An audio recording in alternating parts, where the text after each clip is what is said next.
Are you ready to dive into the world of extreme sound?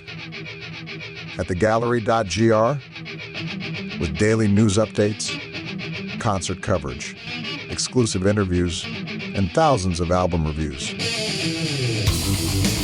Connect with our great metal community on Facebook, the Gallery Extreme Metal Alliance. Follow us on YouTube, Instagram, TikTok, and Twitter. Tune in to the Gallery Web Radio, Mixcloud, and Spotify. Join us on a metal adventure and read the Gallery Web magazine today.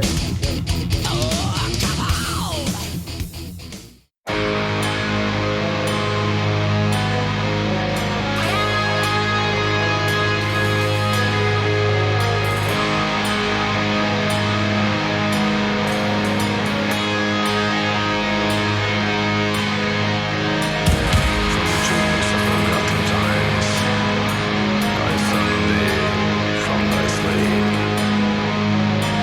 across the river.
Hello to all.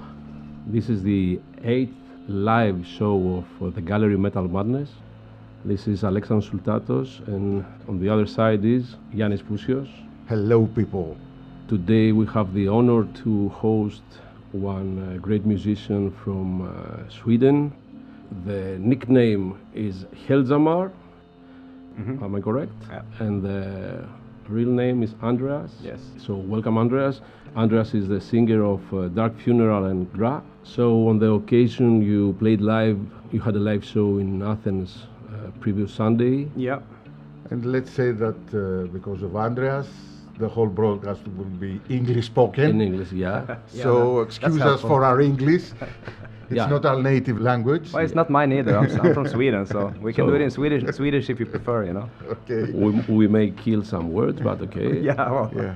don't try to make me speak Greek, so I think it's fair. The thing is that you have many fans from all around the world, so we need to speak English so they can understand. So first of all, I would like to ask you, what are your impressions from your previous live in Gagarin Club this Sunday? And how did you see the Greek crowd? How did you see the venue? Were you satisfied?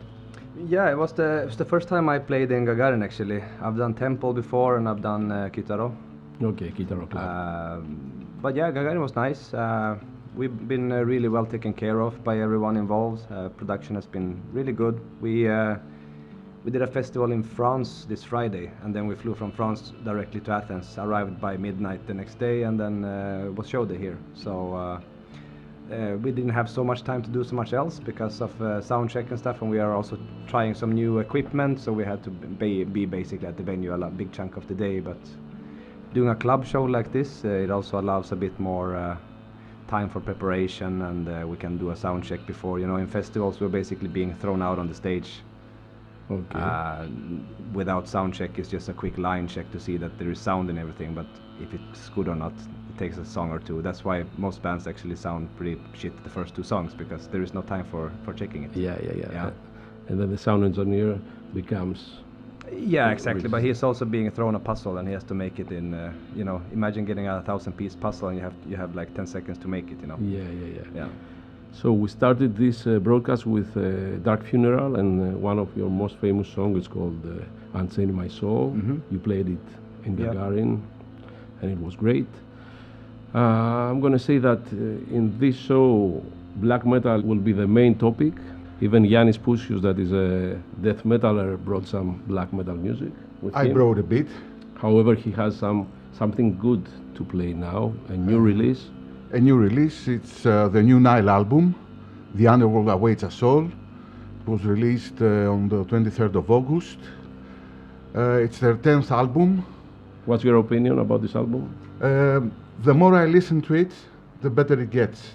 And I think from the fifth, sixth song of the album, the quality rises rapidly. You know, Nile have one of the best extreme metal drummers in the world, and he's Greek, George Kollias. So he plays in Nile All right, cool. many years. Yeah, it's the standard duo of Carl Sanders on guitars and George Colliers on drums, with some other musicians Okay. that they are new. We should say that this album took a very high rating in the gallery. Took 8.5 at 10, so it's really high rating. Yeah, it's in the usual style of Nile, brutal technical death metal. The difference is that in this album they tried some clean male and female chorus vocals, which strengthen the epic element of the album. Okay. But enough for words. Let's listen to the track Nakata 2, Enter the Golden Age.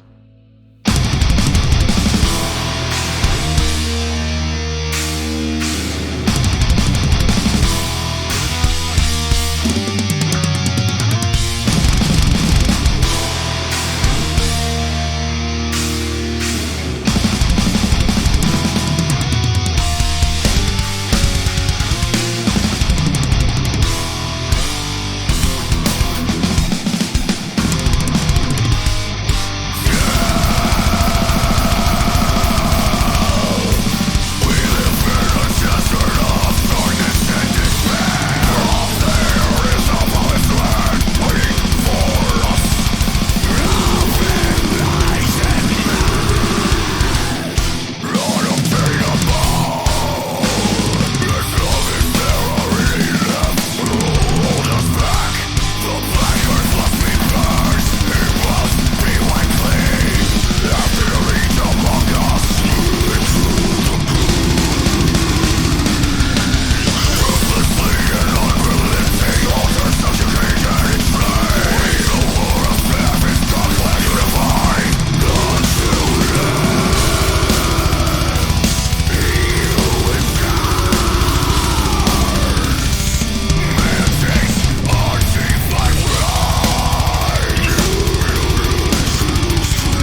So this was Nile, and the track Nakada 2, Enter the Golden Age, from their new album, The Underworld Awaits Us All. So we go on. We have a special guest tonight. It's Heljarmadr from Dark Funeral and GRA. I'm going to ask you, this summer you played a lot of shows with Dark Funeral in Rockstad, in Graspop, in a Mystic Festival. Yeah. And also you gave many shows in Latin America. Yeah. First of all, which summer festival do you prefer playing? And secondly, what are the differences between the European crowd and the Latin American crowd? Well, I think the best concert is the one that you have the time to prepare properly and, you know, get a good night's sleep, have something nice to eat in the day, you know, and be prepared for. Usually it's good everywhere, you know. If it's as long as everything is working and we are in synchronization with each other, it doesn't really matter if we don't even have an audience, you know. It can be as pleasing to be in the rehearsal place sometimes when you try a song that you haven't played for a long time and you just get this, fuck yeah, this is what why I've been doing this for so many years. And you can get that on, feeling, man. on stage too, yeah, you know. Some festivals have, I think the biggest one we did was once in Bogota. We had 72,000 people or something like that. It was like insane crowd. It was a free festival, so you had like everyone could come in. And, yeah, but it was like this Queen moment, you know. It felt like Freddie fucking Mercury up there. so that was like weird too, but very cool. But I think the audience is, it's quite different. I mean, especially I think down in the more Latin countries here in Europe is kind of similar to Latin America in a way, but in Northern Europe I think it's more, people are more laid back and not so outgoing, because I think it's in the culture to be like respecting everyone's space in a different way, because it's not as crowded in general, and that's why, and people are more into this social distancing by nature, you know. So sometimes you can see, and it looks like everyone is bored to death. It's like, what the fuck is going on? Can they hear us properly? And then you get the feedback on social media the next day, and they're writing this, it was the best concert ever, I was mesmerized. And but then you have North America, which is not Latin America and it's not Europe, and there you also have very crazy crowds, you know. So I think the culture is different, but for me I like when it's more energy in the crowd. I mean, of course, because it gives something back to me. When it's completely numb. We did a concert in the pandemic. It was like this live streamed thing we did with GRA show, and it was less than 50 people there because of the restrictions, and it was live streamed, and you're basically singing in front of a camera, and people are having social distancing, they cannot move around. I don't know, it was weird. It was like singing for ghosts or something, but there were no ghosts there, there were people, but it was really weird. But yeah, I do like when it's more energy. Yeah, metal music is a major conversation we had with John. Is going like more soft as the year pass. At the 80s and the 90s, that was the main thing, like going in a metal show and giving the hell out of it. Yeah, I mean, but yeah, you have not just in the metal scene. I mean, if you are, let's say you are somewhere in Sweden, and you start spontaneously dancing, even if you're not a metalhead, it's like people are gonna look at you. Oh, okay, this guy is either drunk or a psycho. Yeah. Whereas in Latin America, for example, that's like, yeah, you go girl, or you go guy. It's like it's completely normal to have the outgoing expression. In Northern Europe, we are more stiff, and that's it's a fact. I mean, I don't dance. I never did in my life. I refuse. It's like a thing. I don't know. It's just a barrier, a mental barrier inside me. And as a metalhead, as a guy who goes to concerts as a fan, do you prefer, like we said, having a personal experience, enjoying the concert by yourself, or you're more outgoing, going into the mosh pit? Have you like that? I think I was more into being front row and all that when I was younger. Of course, everybody was. Yeah, of course. You have more of the energy and more of the drive. But lately, I have actually enjoyed more and more sitting down, enjoying concerts. But I do still enjoy, even if I'm sitting down further back, I do enjoy seeing the crowd working for the band, you know. Yeah. It's just I'm not the guy to be there moshing anymore. No. So I do appreciate it, but no, it's not for me. Because it's the major difference between us. He's the guy who goes right into the pit, even at his age. I am the guy, I'm older, so I'm laid back. I prefer the bar, let's say. I understand. But I do enjoy myself. I get the vibe. Yeah, of course. Yeah, of course. I understand. So let's move on with the music. Except from me and John, you have also chosen 5 songs with the black metal sound. Yeah. So we can start. It's Mysticum. Yeah. When you asked me about 5 songs, I was thinking what to put, if I should put new stuff or old stuff. But then I just figured let's put some maybe not everyone have heard. Yeah. Especially of the younger generation. So Mysticum was a band in the mid-90s. They came up, I think, released an album, and it was they were like the pioneers with computer drums. Okay.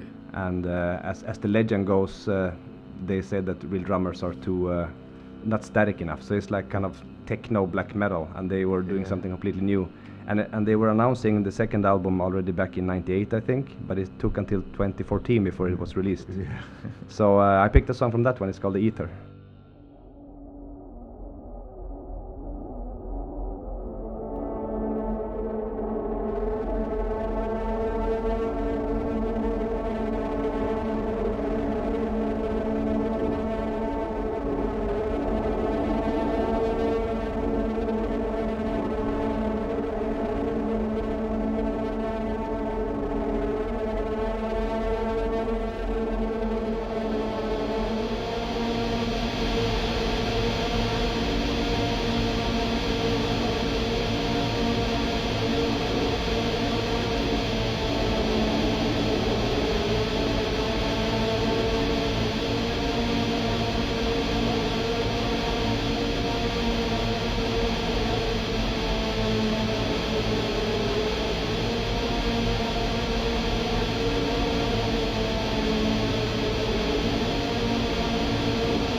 Hey, this is Michael from Dark Tranquility.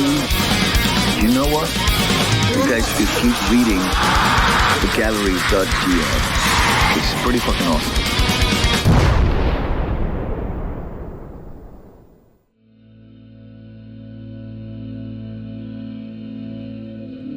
Let's move on to your career, and since we're gonna listen to GRA, tell us some things about the band. We are actually working on a new album now. I've been working a lot together, especially with Dimman, the drummer. We have outlined the basic demos, I think, for the next album, meaning basic guitars and drums, and we're working on the bass lines now with Vediger as well. And lyrics are growing slowly, so we are hoping that we can record during next year, but there's no point in rushing it. It will be done when it's done, but that's our target, is to record it next year, and if it's going to be released next year or 26, we'll see. It takes time. Have your feelings changed when you joined the Dark Funeral concerning GRA? I mean, do you give the same attention? No, they are two completely different things, and I don't think the music even sounds similar, you know. It would be pointless if it sounded similar, of course, then it wouldn't make any sense. But no, I mean, I had GRA before I joined Dark Funeral, and we never stopped. We just kept going, you know, and now there's two separate things. Any live shows scheduled with GRA? Well, we had a few this year, and well, actually here in Athens, but I couldn't attend myself, as you know. But the next show is going to be actually in Chile, in a festival called CL Rock. Okay. So yeah, it's going to be really cool to be able to bring everything down there and do what we do. And then we have some other concerts in the pipeline, and then I think the next round of concerts will be with the next album, I guess. Since you mentioned Chile, you live many years over there, so it's your second country. Yeah, I've been, let's say, part-time living in Chile for a bunch of years now, yeah. Probably since the pandemic, before the pandemic, and I was kind of, in the end, stranded there. Because the world just closed down, and there was, I mean, why should I sit in Sweden and freeze if I can't do gigs anyways? I might as well just... What are the advantages you find over there comparing to Sweden? Well, the weather, for one. That is a big difference. I think the weather is kind of similar to here in a way. The summers are really warm, and the locals hate it. I don't mind it at all, you know. And the winters are kind of mild for me, as being from Sweden. Actually, I'm from the north of Sweden, so from growing up with -30 to be able to have a so-called winter with 15, 20 plus degrees, you know, and see the sun now and then is a big advantage. But I do like Chile a lot. People are great. I have a lot of friends there, and it's always a good time. It's a lot of concerts. I think I meet more musician friends coming there to play when I'm there than I do in Stockholm, for example. There's a lot of bands going down to Latin America, and that's really, really cool. It's really cool. And also you have a good connection with Greece. I mean, you visited our country many times. Yeah, I've been here probably 8-10 times at least. And kind of a native. Yeah, almost, yeah. Like a linguistically handicapped native, if we can say it like that. Any connection with the Greek metalheads, I mean the musicians? Well, I have a lot of friends here. Actually, the first time I went to Athens, I don't remember where it was early 2000-ish, before 2010 I think. I don't know if GRA even existed. I went into a Bowl of Noise actually, because I wanted to buy music, and I found it online, and I saw this is a metal store, I'm gonna go there. And I instantly became friends with Alex and Kostas there. We have been friends since, and they are the guys always booking GRA here over and over. So yeah, we are really good friends. And then of course we toured with Septic Flesh, Dark Funeral and Septic Flesh. We did a tour in the United States, so I know those guys really well. And well, every time I come here, I meet new people and make new friends. It's really, really nice, yeah. Next Saturday, Septic Flesh are going to play in Herodio. You know, yeah, I heard about that, yeah. An orchestra, about 100 people on stage, and this is going to be once-in-a-lifetime experience. It's a sold-out show anyway. Yeah, I have been talking a little bit to the guys, and it's a massive undertaking they're doing with this show. Because you have all these decibel limits, you have a specially brought in drum kit, you know, they're doing really hard work with this. So it's really cool to see, and to see a metal thing happening in a place like the Acropolis. It's amazing. It's opening almost the same kind of doors as the Gojira did in Paris. You know. Yeah. It's establishing something for real. It's really cool. The most aggressive thing heard in Irodio was Foo Fighters till now. Oh yeah. But it was a nice show. Yeah, I can imagine. Let's listen to some of his music. We have GRA, Where the Shadows Dwell, and we move on.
So this was GRA, totally different sound from Dark Funeral. Yeah. That's what we were saying, and that's the meaning of doing different projects. Yeah, exactly. If there will be no point to have two similar bands, you know. Since you referred about the show of GRA in Athens that you couldn't make it, many people ask about your health. You had some health issues before 2 years ago, I think? No, actually it was January this year. January this year, Yeah, okay. my body collapsed and I went to the hospital spent 2 weeks there and I had a massive thrombosis. Thrombosis. Yes. And now, how does this affect your career and your presence like a frontman in a black metal band? Now, I mean, everything is. I had great doctors and I had great help with everything, so I think I feel like stronger than ever. I eat some medicines, of course, to manage the situation and do checkups regularly, leaving blood, and you know, I have to take care of myself much more than I should have always done, but now it's critical, you know, because it's actually dangerous not to, and I want to keep doing this. Something common we see the last years is many health issues to the musicians that we love many decades. Yeah. So as everyone gets older, many issues come up, or even deaths. It's normal. It's normal. And we are the generation that we're going to see many idols that die, you know. This is sad, but you can not do anything about it. Okay. Imagine being a fan of rhythm and blues. All your heroes are dead now. Yeah, that's true. The Still great music. science miracle is Ozzy Osbourne, however. Him and Willie Nelson. Yeah. Yeah. He's 91, still touring. Yeah, still touring. It's amazing. It's like Clint Eastwood, 95, still making movies, you know. Yeah. So yeah. So you are healthy and ready to bring Satan back to earth. This is Yeah, it. yeah. You could say I had a little talk with the devil, and Yeah. we made an agreement. So asking something like when someone doesn't know you but sees some pentagrams and Satan lyrics and all of it, as a band, do you believe that you still have any kind of connection with that, like belief, or is it Spiritual just terms. yeah, in spiritual terms, or is it like just commercial stuff? No, I mean, first of all, you have to separate religion from spirituality. I think those are two very different things. If you look at what I am doing in my spectrum of music, you have the more demonic stuff in Dark Funeral, obviously, and then you have maybe more mythological ideas in GRA, and also I'm in a band called Domgard. It's a Gothenburg-based band, and that is completely deep into northern Scandinavian mythology. So I think you will find your own spirituality somewhere in there, and still, I mean, with Dark Funeral, it's a lot of in-your-face lyrics, a lot of bashing religion mostly, you know. So you have that aspect of it, and it's funny how people still come up and say, but Christianity is not a threat to anyone anymore.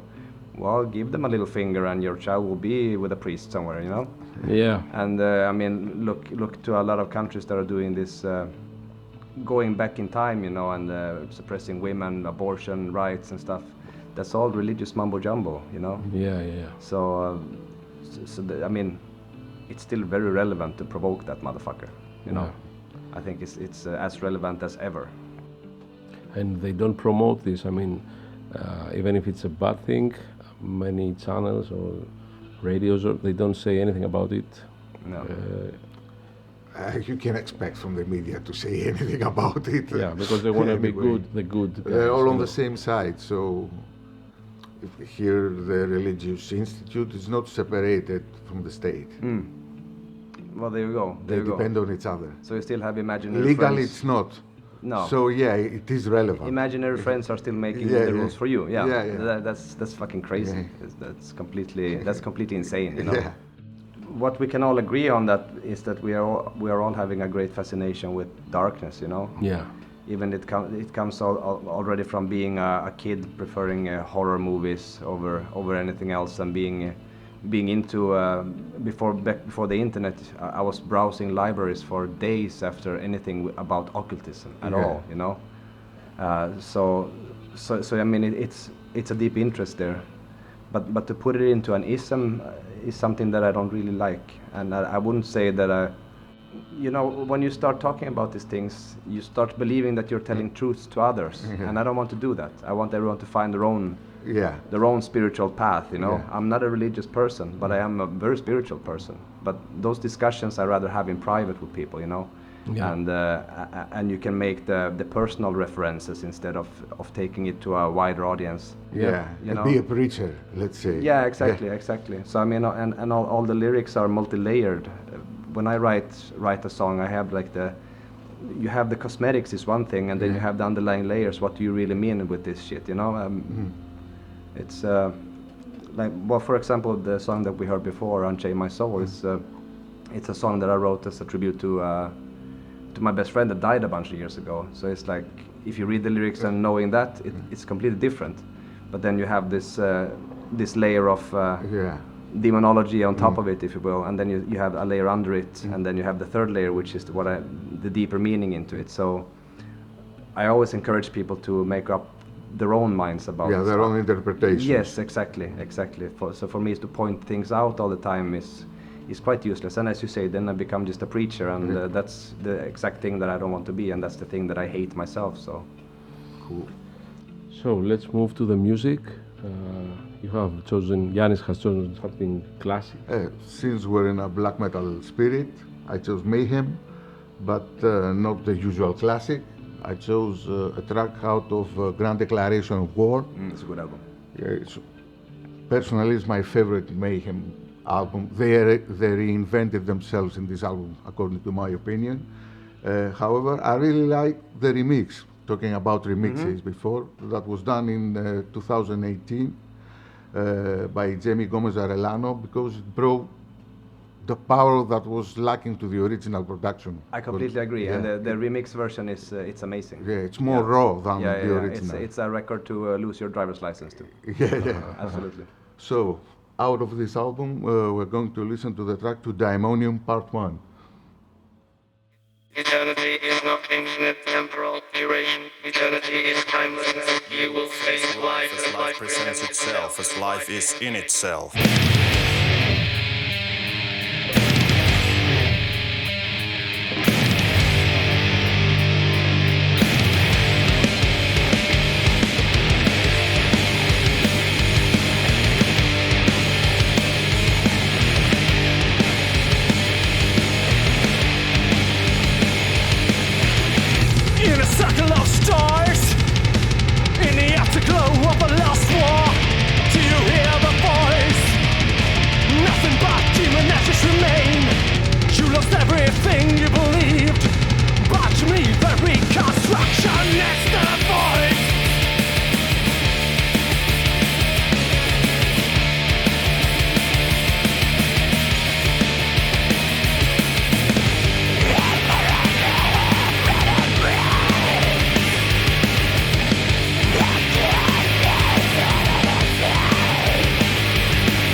this was Mayhem. Out of Grand Declaration of War, the remix version. And we listened to Daimonion Part 1. An urban feeling to this album, according to the past albums. And this is what I really liked about it. And I think Maniac is doing a great performance here on vocals. We go on to the questions I have for you. After 10 years of career with Dark Funeral, what is your goal with the band? Well, when I joined the band, I wanted to enter it because I saw it was running, and it's something that I've been listening to myself since they started. Actually, I've been a fan, and I wanted to be a part of it. And I thought to myself that I can actually give something here to it. So that's when I asked the guys if they wanted me to try, to audition for the band, and they were like, "Well, GRA doesn't sound anything like Dark Funeral." And I said, "That's kind of the point." So they gave me some songs, and we went to rehearse, and it actually worked out really well.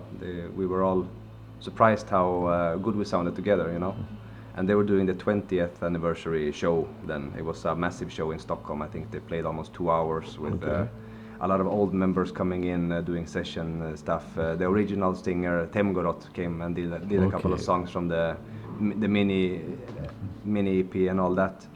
And but since then we've been touring and releasing music, and we've just been marching on. And I think Dark Funeral has always been like marching on. And we try to reinvent ourselves and make music that is challenging to us. I mean, to do the exact same thing over and over it's not challenging, and then it becomes quite often a new song that sounds like the old song, and there's no new elements in it. So, for example, in the last album, I try some different vocal approaches. For example, we have a more theatric approach to the whole album. Try to make it feel like more of a visual album in the audio, not necessarily having more pictures in the booklet or anything like that, but make the soundscapes more visual. So that was for that, and now recently we also re-released the first EP. Yeah. And instead of just re-releasing it, we also re-recorded the 4 songs. So it's now a full-length album, but it's the same song twice. Yeah. But it's very nice, I think, because it also includes us who are in the lineup now. It brings us into the legacy with a deeper meaning, Even when we do the songs live now, because we have recordings with them, and also leave the classic versions as they are, because we didn't try to change anything. We just wanted updated versions with the current lineup. So the A side is the original, and the B side of the vinyl is the new version. So it's up to everyone to listen to whichever they prefer. And why did you choose this specific release? Because the anniversary. It's anniversary. 30 years. Okay, it's quite remarkable for a black metal band to be 30 years old. Yeah. I mean, imagine back in the day when we started listening to extreme music, we weren't even near 30 ourselves. Yeah. And now the band is 30 years old. I think it's quite remarkable that you can do this kind of thing with such a duration. I think it's quite impressive. And I see a lot of bands are turning 30 now, or even 35, and I think Mayhem are doing 40 even. Yeah. So put it into perspective, 40, that would be Black Sabbath turned 40 in 2010. Okay, that's crazy. Yeah. So I mean, if you put into that kind of perspective, it's quite remarkable. So since you are a young person, you used to be a fanatic of those bands, even for Dark Funeral, for example. Oh yeah, well, I got into this kind of music when I think I was like 10 or 11 even. I was very young. I had an older cousin. He fed his younger cousin that was my age with music, and he fed me. And then we were sneaking into his older brother's room, borrowing albums, recording them to cassette, and then trying to put them back. Of course, he told later that he did know, but he was supporting it, But he didn't want to break the facade of being like the cool big brother, So he never said anything until after. But yeah, I've been involved in this for a very long time.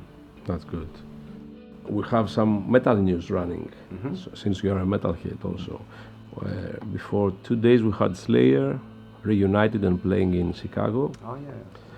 So how do you see that they return for 3 live shows 5 years after their ending like a band? Well, I mean, I've seen, let's say, divided reactions to this. Some say that, yeah, if you quit, you should quit and all that. But a lot of people don't understand, and also people are saying it's a cash grab. But what people don't also understand is that if you have been doing this for a long time, you become crazy when you stop. When you only see the same 4 walls of your house, or when you're not moving, when there's nothing happening, you become crazy. I mean, I see Ozzy Osbourne also being like, I want to be on stage, I want to keep doing this, but he's physically not capable, as it seems. So that must be extremely frustrating. I mean, it's like when people retire from their jobs, a lot of people that don't have anything else going on, like to put their passion in, they kind of wither like flowers pretty quickly and become old really quick.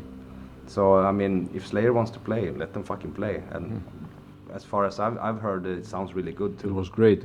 We saw some live videos. Yeah. The thing is that it's better not to mention or to say that we are ending, because then it's kind of a tricky thing, you know. Yeah, of course. But maybe they felt like that then. Okay.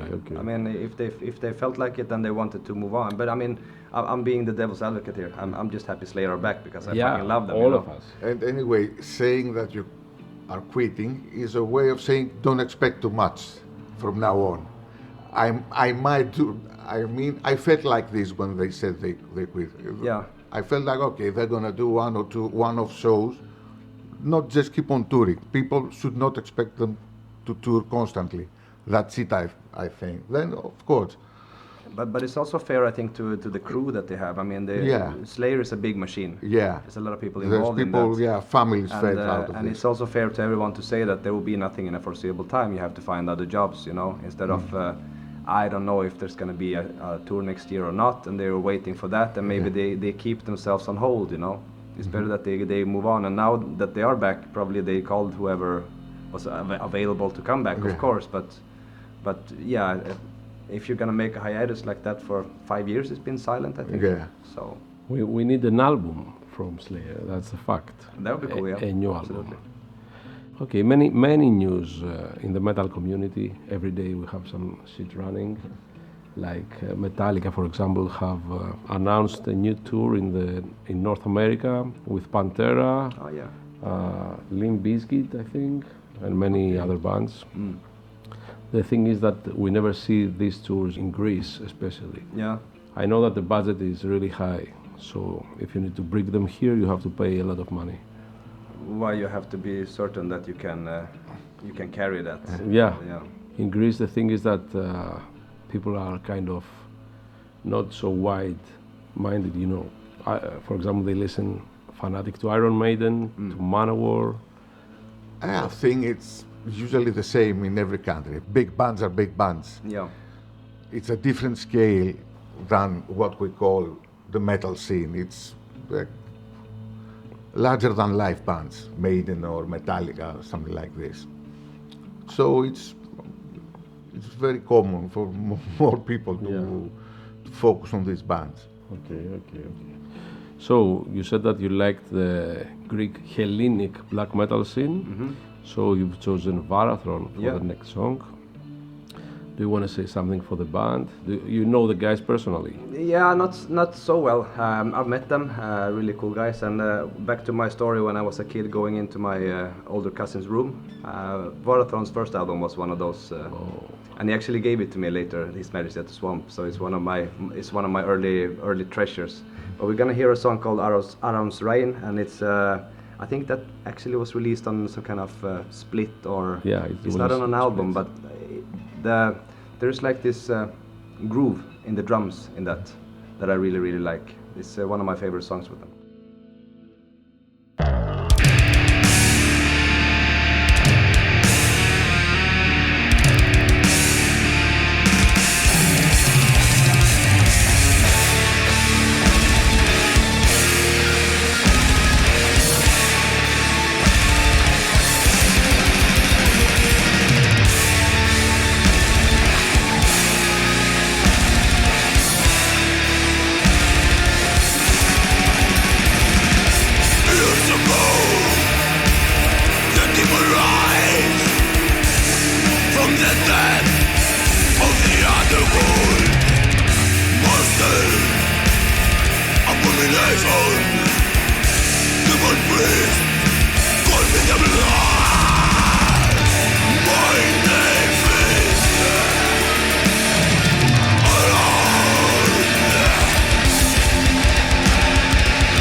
Hello, this is Frank Nordstrom.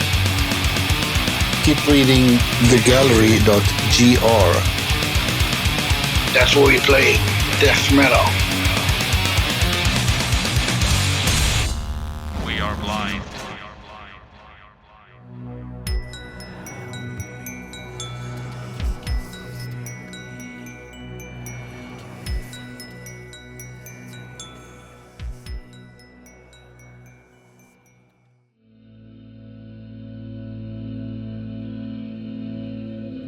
Andreas, the singer of, or Heljarmadr. Whichever you prefer. What's this surname about? You mean the artist name? Yeah, the artist name. Actually, well, back in the day it was very important to have one. Yeah. Maybe it's not so important these days, but actually I was reading a book about Icelandic sagas, northern mythology stuff. And I saw this name there, and I wrote it down on a piece of paper, and I wanted to check if it's like, if the book is right. So I wrote to, there was the early days of the internet, so I wrote to some Icelandic band, might have been Soultatos actually, when they were just starting, they were not big or anything. And I asked if it's correct, and they said yes, it is correct. So I went back to the book to double check my spelling, and I couldn't find it anywhere in the book anymore. So I figured it's mine now. Okay. So and the meaning, you have the Heljar means belonging to the goddess of the underworld. Mother means man. So a guy belonging to like a soldier of hell, Okay. if you will. Yeah. How is it pronounced? Heljarmadr. Heljarmadr. Yes. Oh, difficult things. Yeah, well, it's a very archaic Scandinavian language. Okay.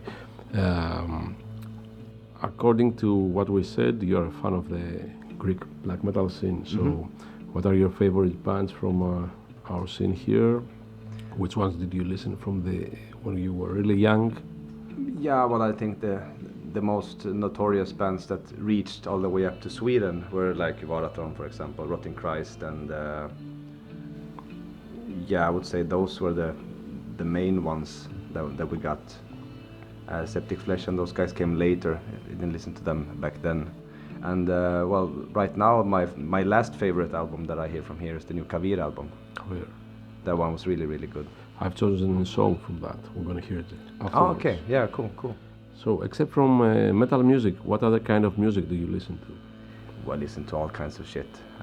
You know, especially when I'm on tour and we're exposed and performing extreme metal every day, and you have maybe one or two support bands also playing extreme metal.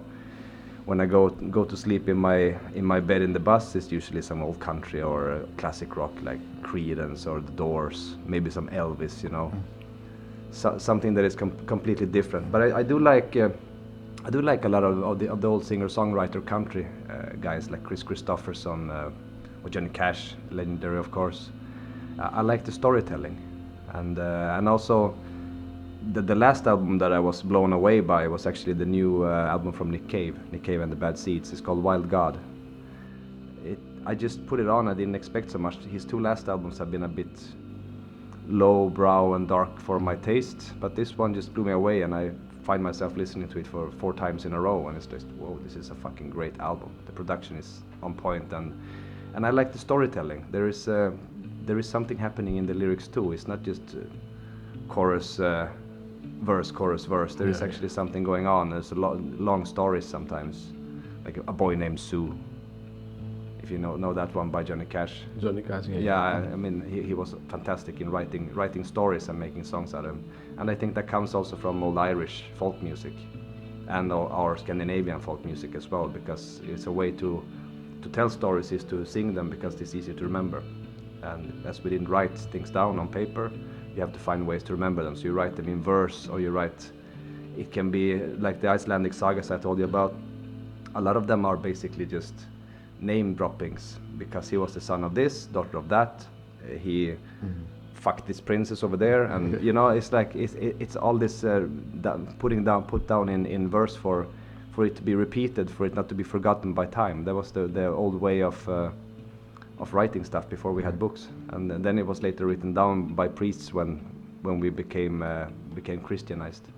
Okay. But I do enjoy those atmospheres when you go into a local restaurant somewhere and hear local music. I was in, we had a couple of shows in Mexico recently, and I stayed behind a couple of extra days and went with some friends there to a Mexican place, and all of a sudden you have a mariachi band.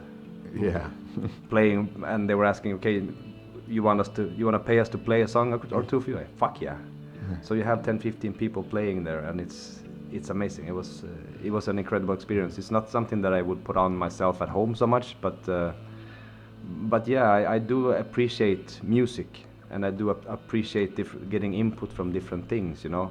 Like this Varatron song we listened to, Adam's Ranch, it has this do-da-do-da, which is completely not black metal, and I have borrowed it. I will have to to a GRA song actually, for a song called Ram Svarta Tankar, which means pitch black thoughts. I also put some tambourine, and you know, there's a lot of interesting rhythms going on there, more local, more from this region, you know. I really enjoy that. And yeah, all those bands, Varatron, Kavir, or even Rotten Christ, they use folk elements from the ancient times, you know. Yeah. And that's what makes them different from other similar bands. Yeah, I mean, if you're just inspired by the same thing that you produce, then you will only repeat yourself, you know. And when we did the last GRA album, for example, Lycaon, we were in a period when all of us were just completely listening to 80s heavy metal. So you have a lot of heavy metal riffs in that album that I think elevates it to make it something different from our previous, you know. So you have to bring something in to make something new. If you don't do that, you will just loop. Yeah. Okay, a friend of our page asked if you're going to play in Hellfest in 2025. Not that I know of. We actually played there last year, I think. So usually you don't play again in the same festival so close. So I don't know. If we get the offer, yeah, of course we will. Okay, since we're going to listen to your third band, Domgard. Yes. What can you say us about this band? This is your project? No, it's not my project. It's actually a band that exists since '98, I think. The guys started it, and I've been in and out of the band. They've been really good friends of mine for a very long time. And the song we're gonna hear, actually, I play guitar on that. I don't sing. I play guitar, one of the guitars. But yeah, I was in the band I think 2008 until 2014.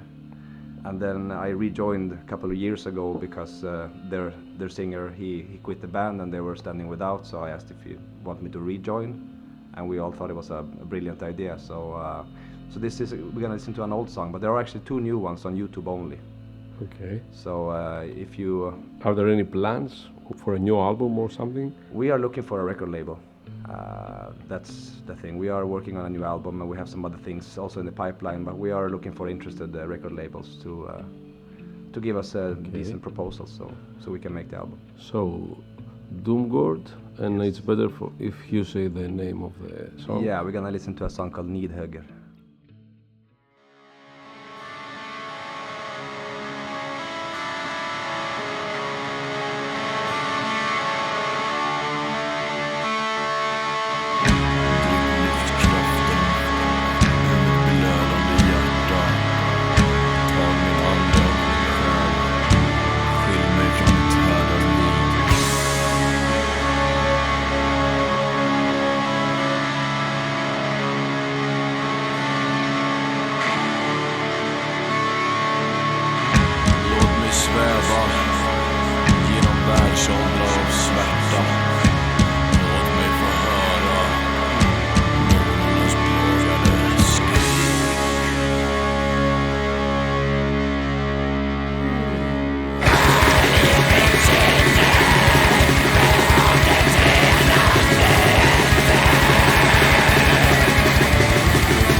Domgard, your third active band.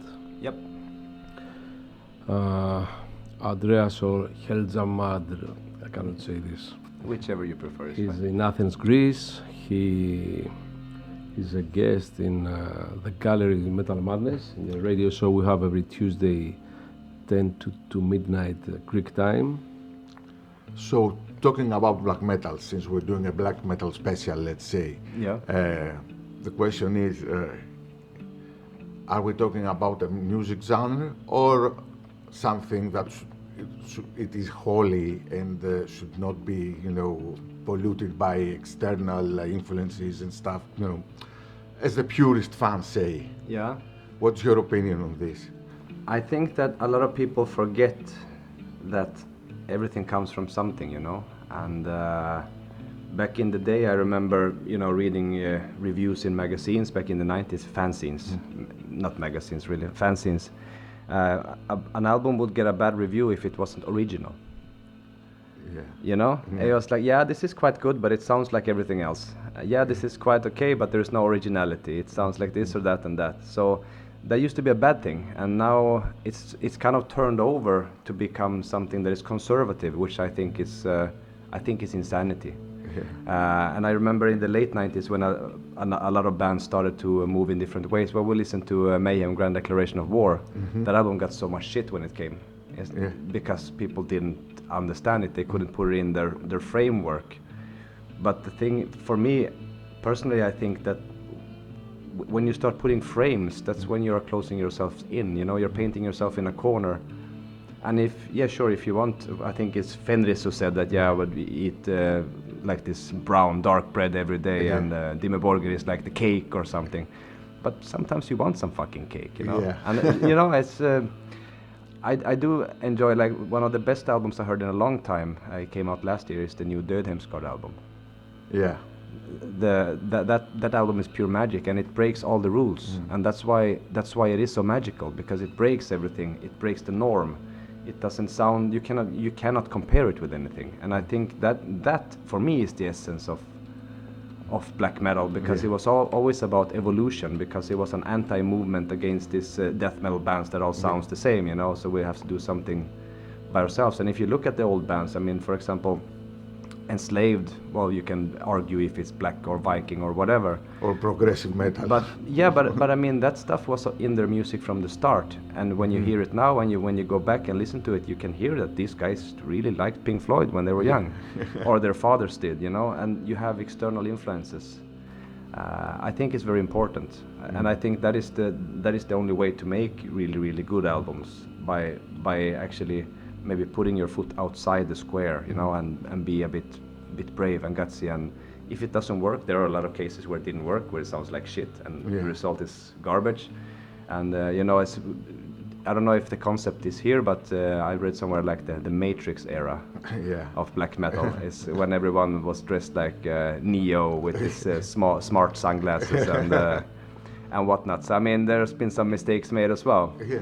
But now I think you have to reach out of your comfort zone to do something extraordinary. I mean, if you take the Mysterious Soultatos, for example, it went completely bananas in every direction from everything that existed, Yeah. And now that is classic.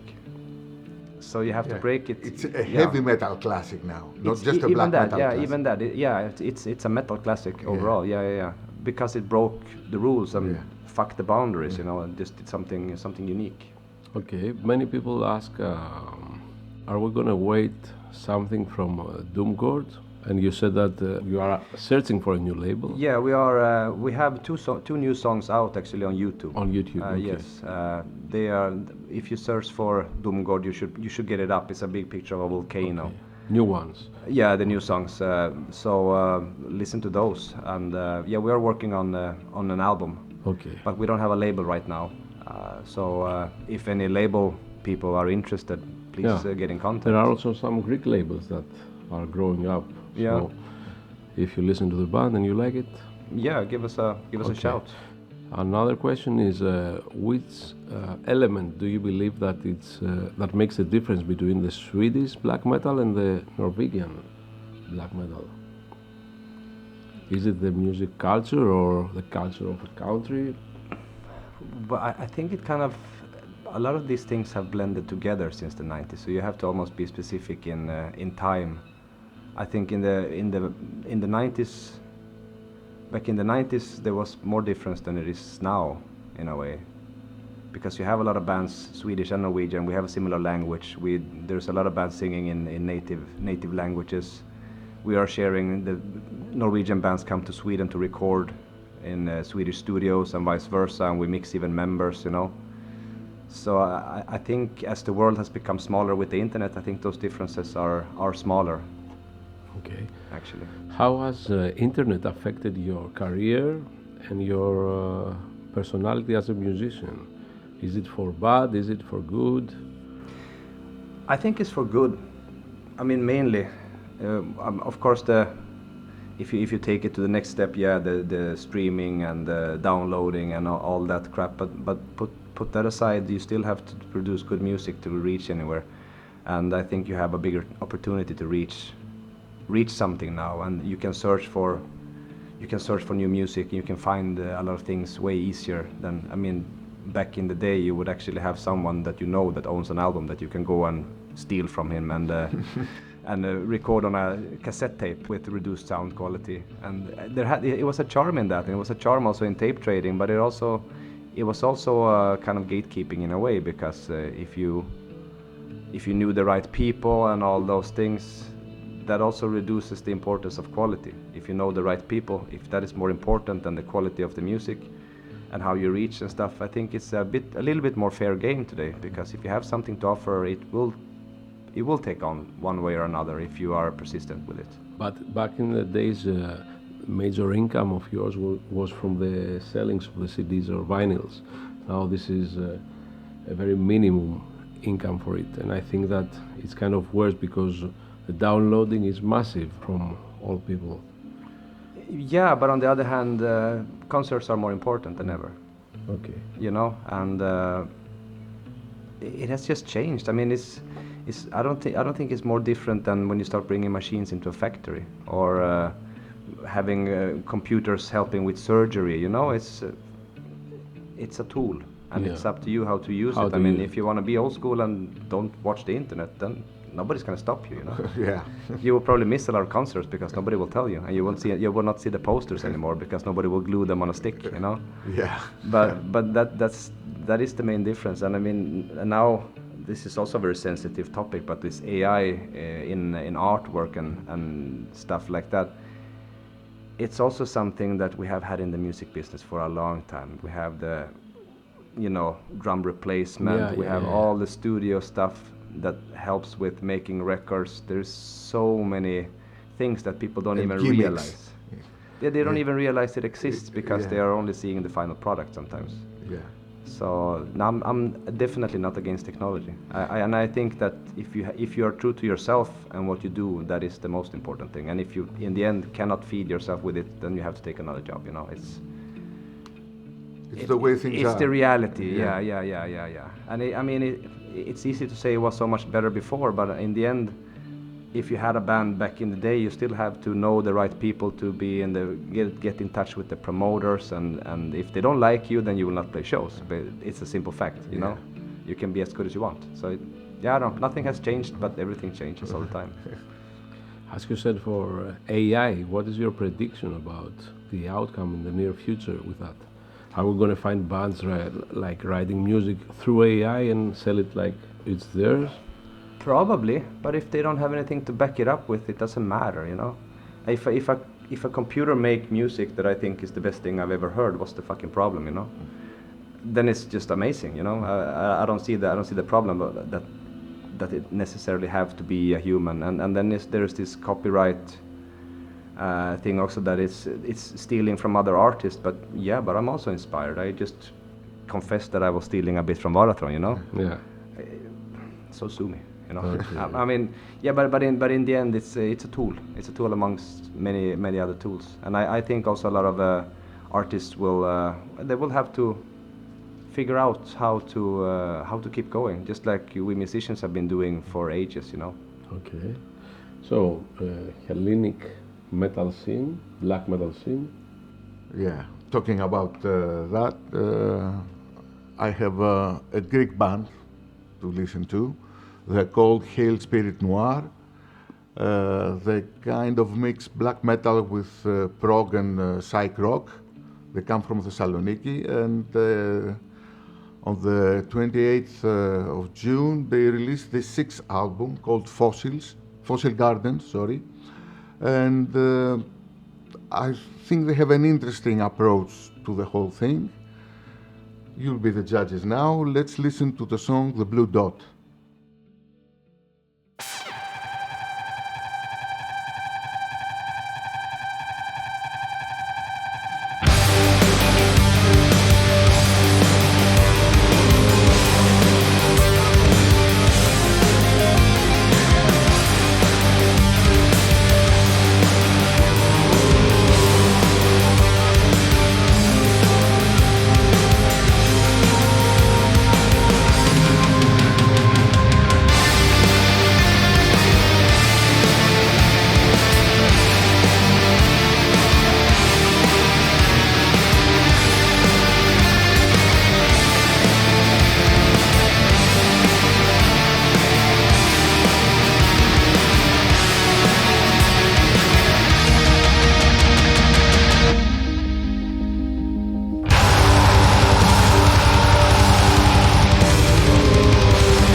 When metal is your choice, I will always have a voice. I'm Don Swanner. Stay loyal to the gallery.gr.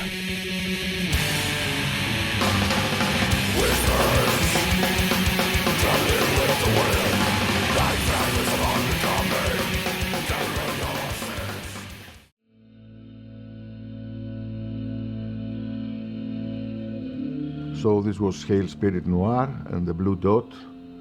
An interesting approach as well, more melodic, but not too melodic. It's a nice effort from a Greek band of Thessaloniki. That sounded good. Did you like it? Yeah, I did. Yeah, it sounded good. We go on with Andreas from Dark Funeral and GRA. As we approach to the end of the broadcast, what are your feelings like being in the metal scene so many years? Are you satisfied from how the industry goes up or the metal community handles you? Well, that's a very big question. The music industry, I don't particularly have so much good things to say. I mean, it's like any industry, it's money-ridden and driven by different incentives than the musicians usually. There is always big pockets behind stuff, and that part, as an artist, maybe I have not so many good things to say about. But on the other hand, everyone is depending on each other, so in that way, it's kind of I guess it's the way of things. Regarding the scene and how music is evolving, yeah, I don't know. I think it's going as it's supposed to, you know. I mean, we still have all the old bands if we don't like everything new that is coming, and I see also a generation shift, especially in the United States. We see a lot of younger people coming to the shows, and that is really rejuvenating to see, you know. And fathers bring their kids with them, and there's like a second generation of extreme metal. I think that's really cool, and we still have our old Iron Maiden going around, you know.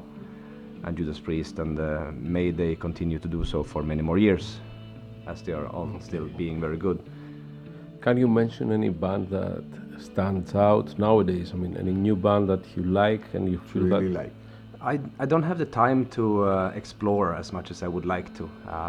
There's been a lot of my time goes to listening to stuff that I'm gonna perform myself. So I do my rehearsals when I'm out running. I do my rehearsals when I have a time over, you know, being in bed before I sleep. I listen to songs that I am maybe singing the next day or working on, and so I don't have so much time to explore. And nothing comes on the top of my head. Well, the Dödemsgard album, but it's not really a new band. So you are an old schooler, you listen to the old... Yeah, but I mean, when I do have an hour, I kind of fall back into safe bets, you know. Okay. If I have 1 hour to listen to music, I am more likely to take something that I know that I'm gonna like. Favorite bands from the past, old school bands, from heavy metal or anything similar? Oof, there's so many. Judas Priest have a special place in my heart, I think. And they still play very powerful at their live shows. Yeah, they do, and the new album is awesome. Yeah. And I also failed to mention Necromantia from here. There's also a band I listen to a lot.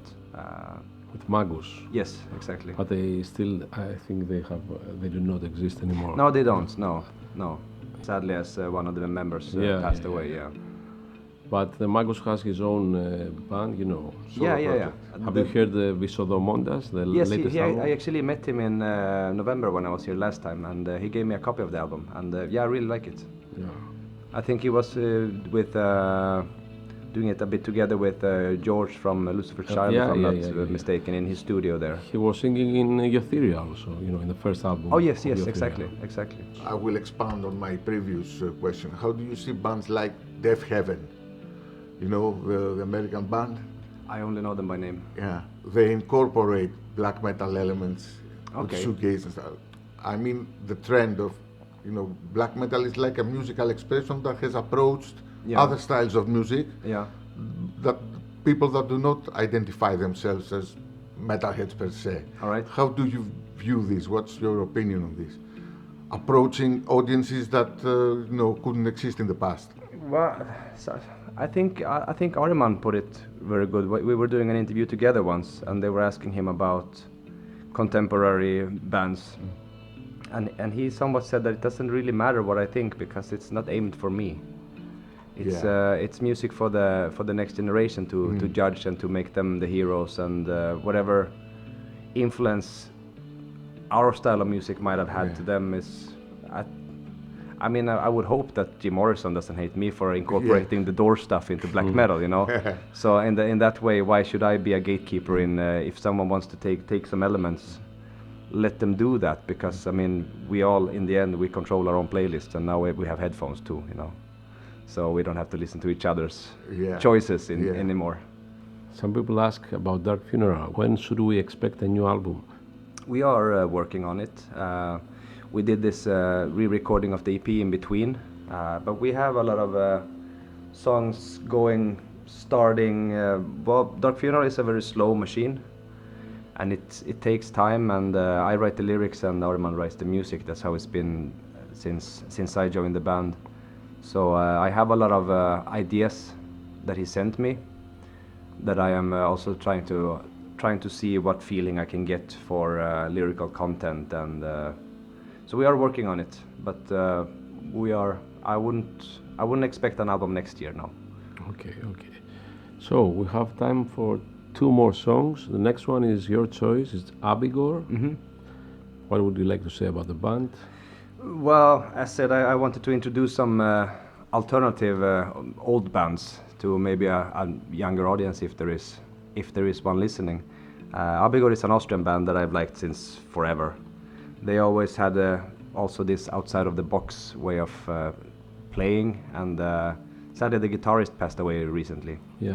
Also, and his playing was magnificent. It was a band that, just like Darkthrone, never played live, but the albums are incredible. So I chose a song from Fractal Possession. It's called Project Shadow, and listen to the guitars and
So this was Abigor from Austria. Yep.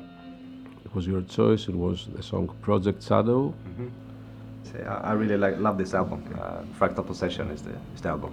It's one of my favorites from these guys. So it was a really positive interview with a good outcome. We learned many things about Andreas and his music career and his personality. Did you have a good time? Absolutely. Yeah. Okay. Thank you for having me. This is it. Since you like the Greek black metal scene, there is a band called Thirathen from Larissa, and those guys are cooperating with the singer of Arthron. Okay. And I think I've seen something. Yeah, and the singer of Macabre Omen from Rhodos. So there is a new album coming, and it's really good. It's an old school sound with folk Greek music. Okay, so this is it. Thank you very much for joining us. Thank you for having me. It was the 8th podcast of the Gallery Metal Madness with Yiannis Pousios and Alexandros Soultatos. Okay, see you probably in 2 days with another musician from the power metal scene, not black metal. Thirathen Ippolis, the philosophical poem. Good night. All the best. Bye-bye. Bye.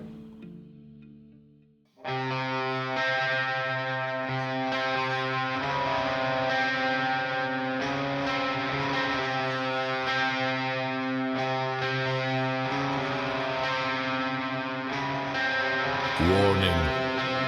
The most thoughtful, self-imposed captivity ever written. A node to austerity for every human vision or commitment. Limitation for a new creation. Through a new journey for redemption. From a land war, he was dropped among the dark ruins of his life. Doomed, a certain no light of hope will be. No shapes, no roads. Letting out of the inner prison will set him free.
Desperate voice ever heard from human lips. Είπες, θα πάω σ' άλλη γη, θα πάω σ' άλλη θάλασσα. Μια πόλη σ' άλλη θα βρεθεί, καλύτερη από αυτήν. Κάθε προσπάθειά μου, μια καταδίκη είναι γραφτή. Είναι η καρδιά μου, σαν νεκρός, θα μένει. Ο νους μου πότε με στο μαρασμό αυτό θα μένει. Όπου το μάτι μου γυρίσω, όπου κι αν δω,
This is Aaron Stainthorpe from My Dying Bride.